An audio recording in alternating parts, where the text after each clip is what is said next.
आज के इस वीडियो में आप सभी को कक्षा 10 गणित डॉक्टर मनोहर बुक से जो है प्रश्नावली 3G की सवाल बताने वाले हैं, जो कि आज की इस वीडियो में आपको हम 1 से लेकर 6 सवाल बताएंगे। और बहुत सारे बच्चे ऐसे होते हैं कि पुरानी बुक इस्तेमाल करते हैं, तो भाई हम नई बुक से सवाल को लिए हैं।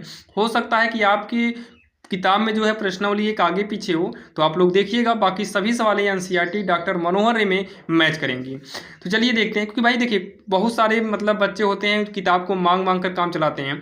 जैसे सन 2023 की बुक ले लो और सन 2026 और 27 की बुक ले लीजिए, तो दोनों बुक में बहुत ज़्यादा अंतर है, एक प्रश्नावली का अंतर है। तो आप लोग प्रश्नावली इधर उधर देख लीजिएगा। जहाँ तक हमारा अंदाज है भाई, नई वाली बुक से आप पढ़ेंगे तो 3G ही होगा, और पुरानी बुक इस्तेमाल करेंगे तो 3H हो सकता है, या फिर एक प्रश्नावली कम ज़्यादा हो सकता है। आप लोग देखिएगा। तो चलिए हम देखते हैं प्रश्नावली 3G की सवाल, जो कि पहली सवाल हमारी क्या है। पहली सवाल में दिया है ए और बी की मासिक आय का जो अनुपात है वो 9:7 है, और उनके मासिक व्यय का अनुपात 4:3 है। यदि उनमें से प्रत्येक 200 रुपये मासिक बचत हो तो प्रत्येक की मासिक आय बताइए। तो यहाँ पर ध्यान से देखिए, सबसे पहले क्या बोला है, ए और बी की जो मासिक आय है ना वो 9:7 है। तो यहाँ पर मासिक आय की बात हुई है। तो यहाँ पर एक काम करते हैं, जो मासिक आय है ना हम इसको यक्स मानते हैं। क्या मानते हैं? मासिक आय को यक्स मानते हैं। और जो मासिक व्यय है, व्यय का मतलब खर्च, आय का मतलब कमाते हैं इतने अनुपात में और खर्च करते हैं इतने अनुपात में। तो यहाँ पर देखिए, यहाँ पर हम लिखेंगे माना ए की मासिक आय, ए की मासिक आय, ए की मासिक आय और बी की मासिक आय, बी की मासिक आय। तो ये कितना है? 9:7, मतलब 9 इसका है और 7 इसका है। तो ये 9x हो जाएगा, ये 7x हो जाएगा, जो कि ए की मासिक आय है और ये भी बी की मासिक आय है, आय ही है। अगला क्या बोला है? मासिक व्यय। तो यहाँ पर लिखेंगे तथा ए का मासिक व्यय, ए का मासिक व्यय। और अगला क्या है? बी का मासिक व्यय। ए का मासिक व्यय, अगला क्या है? बी का मासिक व्यय। तो ए का मासिक व्यय यहाँ पर तो कितना 4:3 में है, तो 4 इसका हो गया, 3 इसका हो गया, तो इसको y मानेंगे तो 4y और क्या हो गया? 3y हो गया। अब उसके बाद यहाँ पर देखिए प्रश्नानुसार, प्रश्नानुसार क्या बोला है? उनमें से प्रत्येक 200 मासिक बचत, यानी कि मासिक बचाता है, मतलब 200 रुपये दोनों बचा रहे हैं। जैसे देखिए ए वाला ये 9x कमाया, 9x कमाया। ए वाला यहाँ पर भी ए वाले में 4y खर्चा किया, तो कमाया और ये खर्चा किया तो माइनस हो गया। जब ये 9x कमाया और 4y खर्चा किया फिर भी ये 200 रुपये ही बचाएगा। और अगला क्या है? ये 7x, बी वाला 7x कमाया और 3y खर्चा किया फिर भी ये 200 ही बचाता है, क्योंकि वहाँ पर बोला गया है कि उनमें से प्रत्येक 200 मासिक बचाते हैं, मतलब 200 रुपये ही मासिक बचा पा रहे हैं। तो ए वाला 9x में मतलब 9x कमाया, 4y खर्च किया तो बचा 200, 7x कमाया और 3y खर्चा किया तो बचा 200। तो यहाँ से हमारा 2 समीकरण तैयार हो गया, समीकरण 1 और समीकरण 2। अब इसमें से क्या करना है? इसमें से हमें x और y का मान निकालना है। तो चलिए हम दोनों समीकरण को सॉल्व करके पहले निकालते हैं x और y का मान। तो यहाँ पर देखिए बोला है प्रत्येक की मासिक आय, तो आय हमें अकेले चाहिए, व्यय नहीं चाहिए। तो आय का मतलब x वाला निकल जाए बहुत है, y वाले की ज़रूरत नहीं है, क्योंकि यहाँ पर व्यय नहीं पूछा, आय अकेले पूछा है। तो हम दोनों समीकरण को सॉल्व करते हैं। तो यहाँ पर देखिए कुछ ऐसा करिए, या तो x वाला अंक सेम हो जाए या तो y वाला अंक सेम हो जाए। तो इसमें अगर हम 3 से गुणा कराएं तो 3 चौक 12 होगा, और इसमें हम 4 से गुणा करा दें तो 4 3 12, मतलब 12 हो जाएगा। तो इसमें क्या करना है? 3 से गुणा कराना है। तो यहाँ पर हम लिखेंगे समीकरण 1 में, समीकरण 1 में 3 से, तथा समीकरण 2 में, समीकरण 2 में 4 से गुणा करके, जब हम इसमें 3 से और इसमें जब हम 4 से गुणा कर देंगे तो गुणा करने के बाद क्या करना है? दोनों माइनस में है तो घटाने पर, जब दोनों चिन्ह सेम हो तो घटाने पर। तो यहाँ लिखेंगे घटाने पर। तो चलिए समीकरण 1 में 3 से गुणा करते हैं, तो 3 9 27x, 3 चौक 12y और 3 से गुणा कराएंगे तो 600 आएगा। इसमें समीकरण 2 में 4 से कराएंगे तो 4 7 28x, 4 से कराएंगे 4 3 12y, 4 से कराएंगे 4 दूनी 8, यानी कि 800 आ गया। घटा देंगे तो माइनस, ये प्लस हो जाएगा, ये माइनस, तो माइनस प्लस है कट गया, 27 28, यानी कि ये -x होगा इक्वल में, ये हो जाएगा -200। कितना होगा माइनस का 200। तो माइनस से माइनस को हम क्या करेंगे, काटेंगे। यक्स बराबर कितना हो जाएगा 200, यक्स बराबर कितना हो जाएगा 200।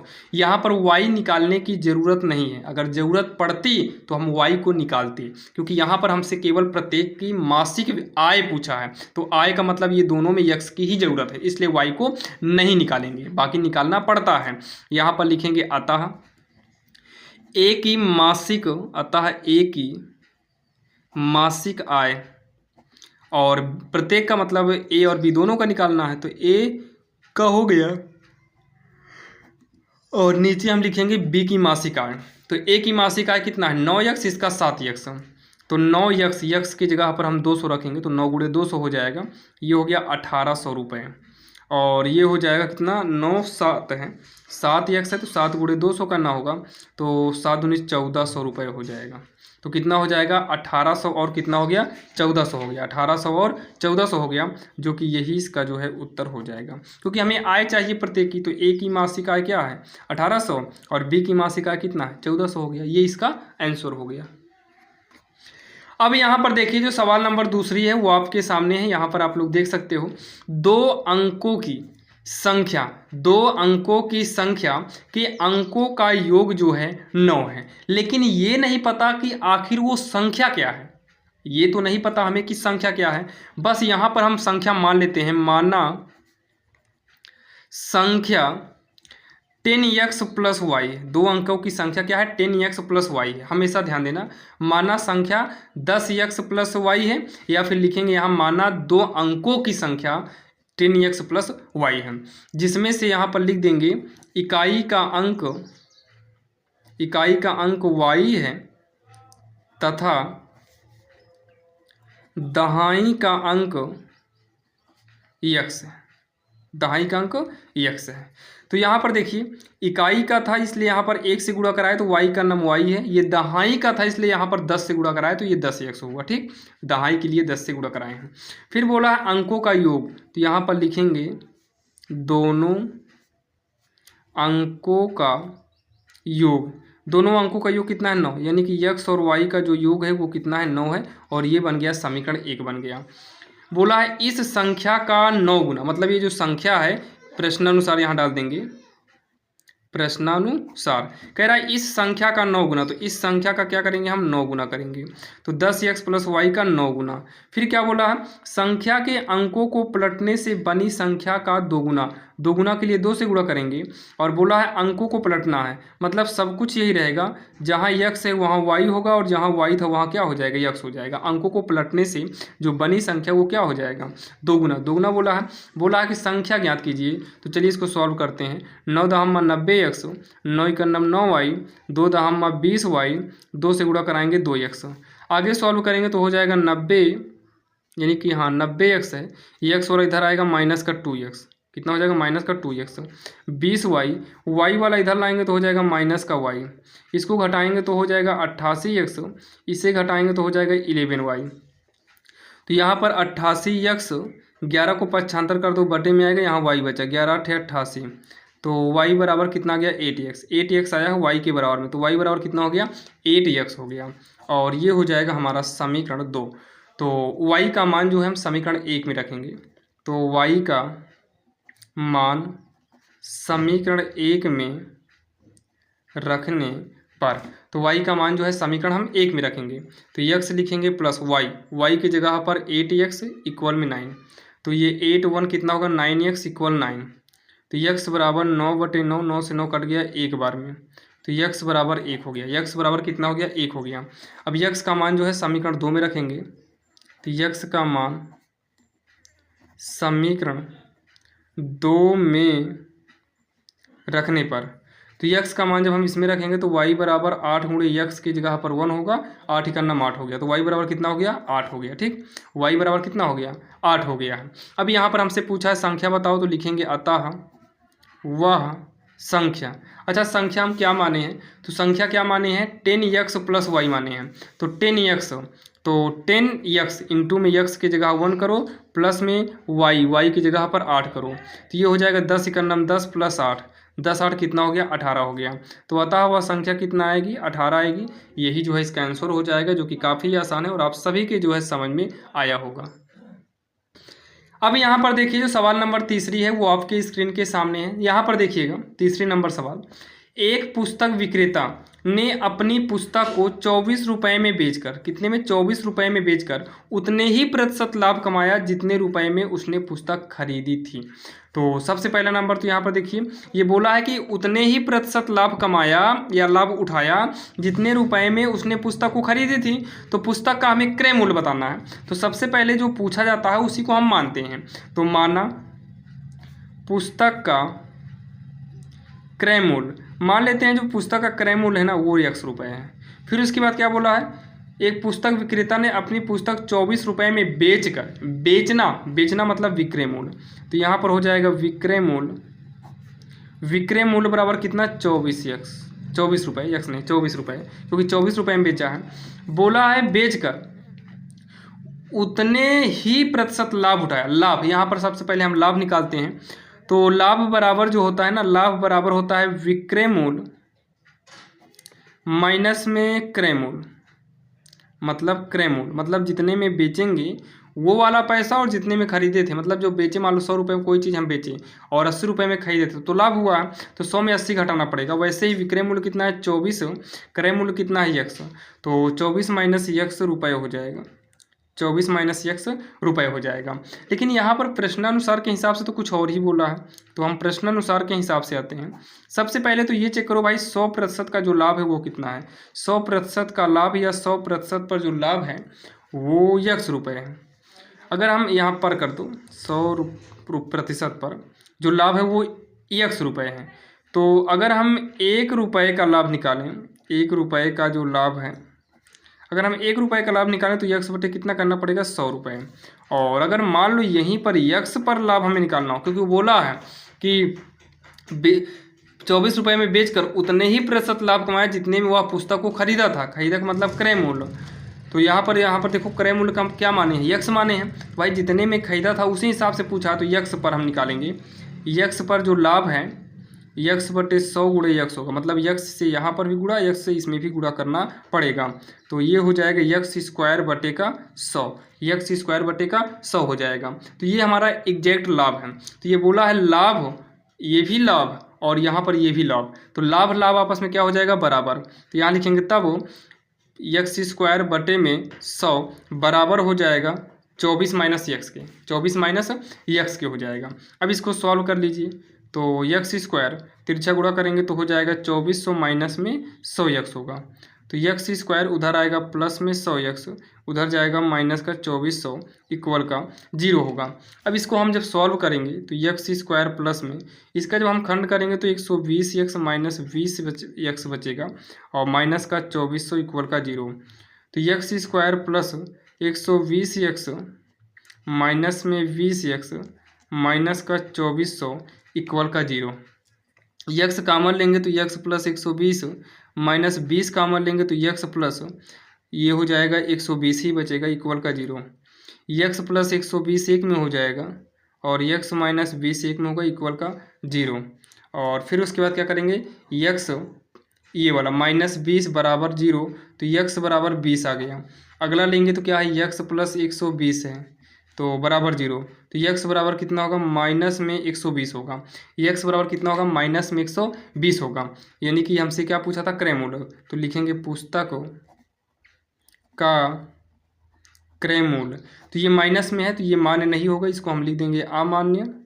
और पुस्तक का जो क्रय मूल्य है वो X माने थे तो X की जगह पर 20, तो ये हो जाएगा 20 रुपये। यही इसका आंसर हो जाएगा, जो कि हमसे क्या पूछा था, हमसे पुस्तक का क्रय मूल्य पूछा था, जो कि पुस्तक का जो क्रय मूल्य है वो कितना है, वो 20 रुपये है। तो यही इसका आंसर हो जाएगा, जो कि ये हमारी कौन सी थी भाई, सवाल नंबर तीसरी थी। अब यहाँ पर जो है हम लोग देखने वाले हैं सवाल नंबर चौथी, जो कि आप सभी की स्क्रीन के सामने है। चलिए हम सवाल नंबर चौथी को सॉल्व करते हैं। देखिए सवाल नंबर चौथी में क्या बोला गया है, 5 पेंसिल तथा 7 कलमों का जो कुल मूल्य है वो 50 रुपये है। जबकि अगर हम 7 पेंसिल और 5 कलम ले तो उसका मूल्य 46 रुपये है। तो एक पेंसिल का मूल्य और एक कलम का मूल्य हमें बताना है। तो सबसे पहले जो भी हमसे पूछा है उसी को हम मानेंगे। तो यहाँ पर लिखेंगे माना, हमसे एक पेंसिल का मूल्य और एक कलम का मूल्य पूछा है। तो माना एक पेंसिल का मूल्य, माना एक पेंसिल का मूल्य X रुपये है, एक पेंसिल का मूल्य X रुपये है, तथा एक कलम का मूल्य y रुपये है। अब उसके बाद जो है यहाँ पर हम लिखेंगे प्रश्नानुसार। प्रश्नानुसार का मतलब ये देखना है आखिर प्रश्न में क्या बोला गया।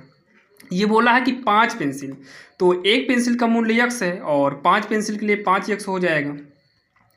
और 7 कलम है तो कलम का मूल्य कितना y है, तो 7y हो जाएगा, गुणा करने पर 7y। और दोनों मिलकर मतलब 5 पेंसिल और 7 कलम जब लेंगे तो ये टोटल जो हो रहा है ये 50 रुपये हो रहा है, और ये हमारा बनेगा समीकरण 1। और उसके बाद हम पुनः अगले में आएंगे तो यहाँ पर क्या बोला है, 7 पेंसिल 5 कलम, तो मतलब 7 पेंसिल तो 7x और 5 कलम तो 5y बराबर कितना 46 रुपये, तो बराबर 46, और ये बनेगा हमारा समीकरण 2। अब यहाँ पर हम दोनों समीकरण को सॉल्व करेंगे और दोनों समीकरण को सॉल्व करके x और y का मान निकालना है। तो या तो x वाला काटो या तो y वाला, इसमें से एक को काटना है, तो हम y वाले को काटेंगे। तो y वाले को काटना है तो भी y के साथ जो ये गिनती 7 और यहाँ ये जो 5 है ना, इन दोनों को बराबर करो। तो अगर हम इसमें 5 से गुणा कराएं तो 5 सते 35 हो जाएगा, इसमें 5 से गुणा करा दो और इसमें 7 से करा दो तो 7 पचे 35 हो जाएगा। तो समीकरण 1 में 5 से, समीकरण 1 में 5 से तथा समीकरण 2 में जो है 7 से, तो समीकरण 2 में 7 से गुणा करके अब यहाँ देखो, मान लो जब इसमें गुणा करेंगे 5 से तो 35 हो जाएगा और इसमें 7 से तो 7 पचे 35। जब 35 हो जाएगा तो भाई दोनों चिन्ह सेम है, जब दोनों चिन्ह सेम हो तो घटाना पड़ता है, तो प्लस प्लस है तो यहाँ पर क्या करेंगे, लिख देंगे घटाने पर। तो समीकरण 1 में 5 से गुणा कराएंगे तो 5 25x होगा, 5 से कराएंगे 5 सते 35y होगा, 5 से कराएंगे तो 5 25 यानी कि 250 हो जाएगा। अब समीकरण 2 में 7 से कराओ 7 सते 49x, 7 से कराएंगे 7 पचे 35y, 7 से कराओ तो 7 छंग 42, हासिल आए 4, 7 चौक 28, 28 में 4 जोड़ेंगे तो 28 4 कितना होगा, 28 4 32। घटाएंगे तो चिन्ह बदलेगा माइनस, माइनस ये भी माइनस होगा ना, जैसे यहाँ प्लस माना जाता है तो चिन्ह बदल जाएगा माइनस, प्लस है तो माइनस, ये प्लस माना जाएगा माइनस होगा। 35y से 35y हमारा कट जाएगा, 25 में 49 घटेगा नहीं, तो 49 में 25 को घटाएंगे तो ये आएगा हमारा 24, माइनस 24x आएगा बराबर। इसमें देखिए 250 में 322 नहीं घटेगा, तो 322 में 250 घटाएंगे 2, 7 72 आएगा, वो भी माइनस का, तो माइनस को माइनस से हटा दो, x बराबर होगा 72 बटे का 24, क्योंकि ये इंटू में है, 75 करेंगे तो बटे में, 24 का नाम 24, 24 दूनी 48, 24 3 72, x बराबर कितना आ गया 3 आ गया, बटे में एक लिखा नहीं जाता है, तो x बराबर कितना आ गया 3। अब x का मान जो है समीकरण 1 में रख दो, तो यहाँ साइड में x का मान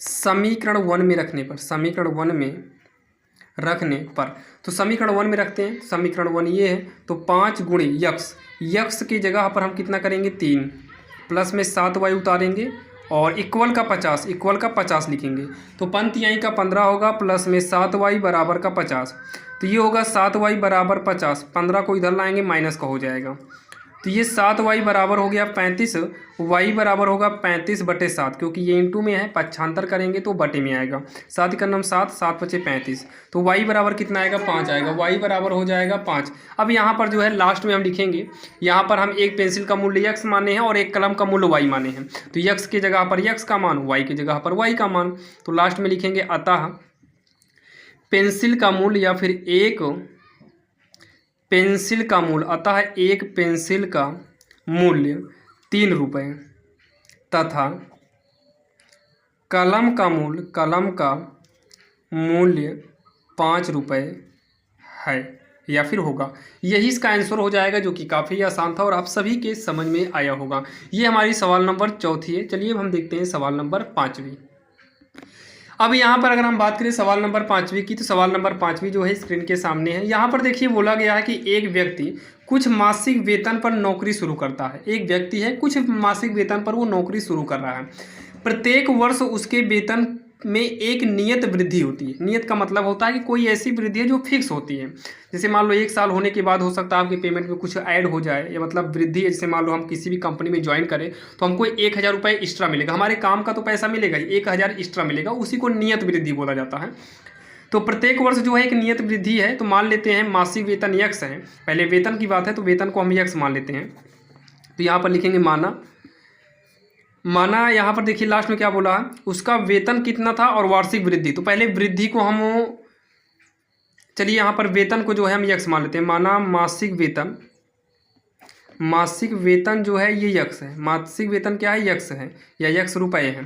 और इसका जो वार्षिक वृद्धि है, वार्षिक वृद्धि जो है ये हमको वाई मान लेते हैं, वार्षिक वृद्धि को वाई रुपए है मान लेते हैं। ठीक, अब यहाँ पर देखिए प्रश्नानुसार, प्रश्नानुसार, तो प्रश्नानुसार क्या बोला सुनिएगा, प्रत्येक वर्ष उसके वेतन में एक नियत वृद्धि होती है।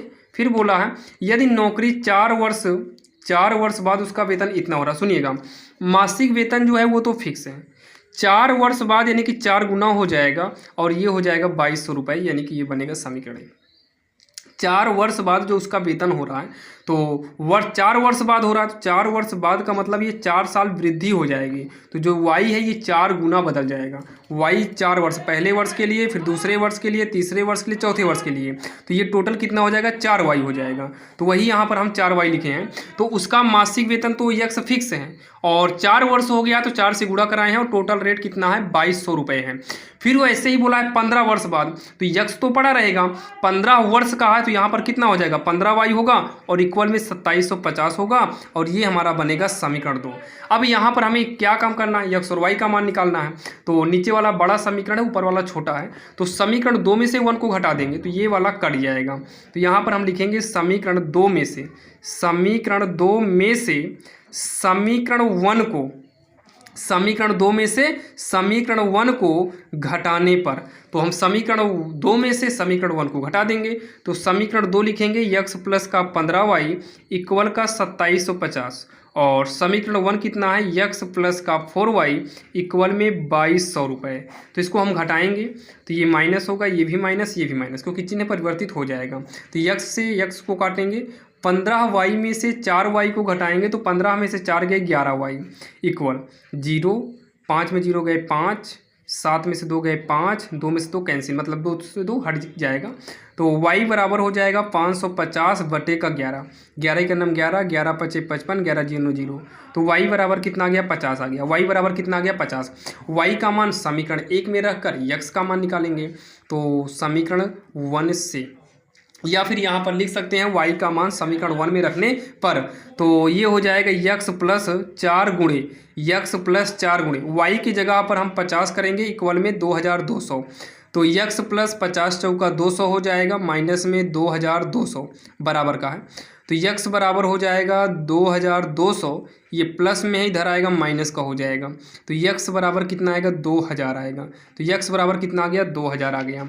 अब यहाँ पर हम लिखेंगे अतः, इसमें पूछा था उसका प्रारंभिक वेतन कितना था, तो यहाँ लिखेंगे अतः प्रारंभ में मासिक वेतन जो है, प्रारंभ में मासिक वेतन जो है उसका कितना था, 2000 रुपये था, 2000 रुपये था। और वार्षिक वृद्धि कितना है, तो वार्षिक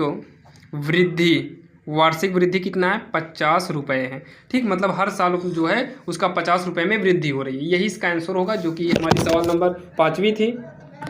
अब ये हमारी जो है सवाल नंबर 5वीं है। अब हम लोग देखने वाले हैं सवाल नंबर 6वीं। अब यहाँ पर देखिए सवाल नंबर 6वीं जो है आपके सामने है। देखिए बोला है मेवे के 700 ग्राम के एक पैकेट की लागत जो है 72 रुपये है। मेवा है, मेवा के 700 ग्राम का एक पैकेट है, उसकी लागत कितना है, 72 रुपये है। अब बोला है कि उस मेवे में कुछ काजू की गिरी है और शेष जो है किशमिश रखा हुआ है। यदि काजू की गिरी का भाव 96 रुपये में है प्रति किलोग्राम, मतलब प्रति किलोग्राम का 96 रुपये भाव है, और किशमिश का जो भाव है वो 112 रुपये प्रति किलोग्राम है, मतलब 1 किलोग्राम 112 रुपये में है। तो ज्ञात कीजिए कि उस पैकेट में दोनों मेवों की तौल जो है कितनी कितनी है, अलग अलग तौल हमें बतानी है। तो सबसे पहला नंबर तो इसमें क्या है, किशमिश है और काजू की गिरी है। तो एक काम करते हैं, पहले काजू की गिरी है फिर उसके बाद किशमिश है। तो यहाँ पर हम मान लेते हैं, माना किशमिश जो है, माना किशमिश जो है वो यक्स ग्राम है। कितना मान लेते हैं कि यक्स ग्राम है। तौल बोला है कि अलग अलग बताओ, तो किशमिश जो है मान लो कि यक्स ग्राम है। और अगला क्या बचा, काजू की गिरी बची है। तो काजू की गिरी जो है इसको हम वाई ग्राम मान लेते हैं। कितना है, वाई ग्राम मान लेते हैं। और ये बोला है कि 700 ग्राम का पैकेट है जिसकी लागत 72 है, मतलब जो ग्राम है ना टोटल वो 700 है। तो किशमिश यक्स ग्राम है और ये वाई ग्राम है, दोनों मिलकर कितना है, ये 700 ग्राम दोनों मिलकर है। तो ये हमारा इक्वेशन फर्स्ट बन जाएगा। अब उसके बाद बोला है, सबसे पहला नंबर क्या बोला है सुनिएगा, सबसे पहला नंबर बोला है काजू की गिरी की जो कीमत है ना वो 96 रुपये है। काजू के गिरी की जो कीमत है वो 96 रुपये 1 किलो का है, लेकिन यहाँ पर जो इसके हिसाब से था ये 700 ग्राम का ही लागत 72 रुपये दिया था। ठीक, तो 96 रुपये है, तो यहाँ पर हम लिखेंगे काजू की गिरी की कीमत, काजू की गिरी की कीमत 96 रुपये प्रति किलोग्राम है। कितना? 96 रुपये प्रति किलोग्राम है।